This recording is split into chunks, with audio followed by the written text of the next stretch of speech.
This thing is not over at all. We have some ways to go, and that's why we had the meeting today, really to coordinate our efforts for the next phase. So as we defeated ISIS on the ground and we pushed them out of their territory, we've also worked to shut down the flow of those foreign fighters.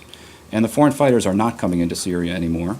And those who are already in Iraq and Syria, we've been working very hard to make sure that they can never get out. ISIS has not retaken a single square kilometer that has been freed in coalition-enabled operations.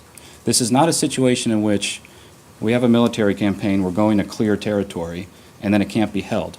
Every single speck of land that has been retaken in coalition-enabled operations has held. ISIS has not retaken any of it. Syria is far more complicated than Iraq. It's far more complex. As I mentioned earlier this morning, we do not have a government to work with. That's not going to change anytime soon.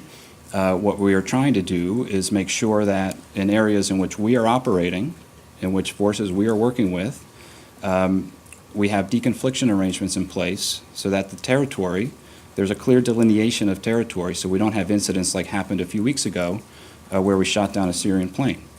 So we are working very hard with the Russians on those types of arrangements, and we're actually fairly encouraged by what's happening there. But right now, ISIS is not finished.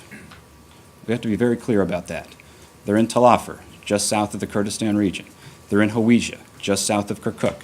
The Hawija operation will be very, very complex. It'll involve Iraqi security forces. It'll involve Peshmerga. So this is not the time to hold a referendum in these areas. Since we shot down that Syrian plane, by necessity given what that plane was doing, we have had very constructive discussions, military-to-military discussions with the Russians about deconfliction arrangements.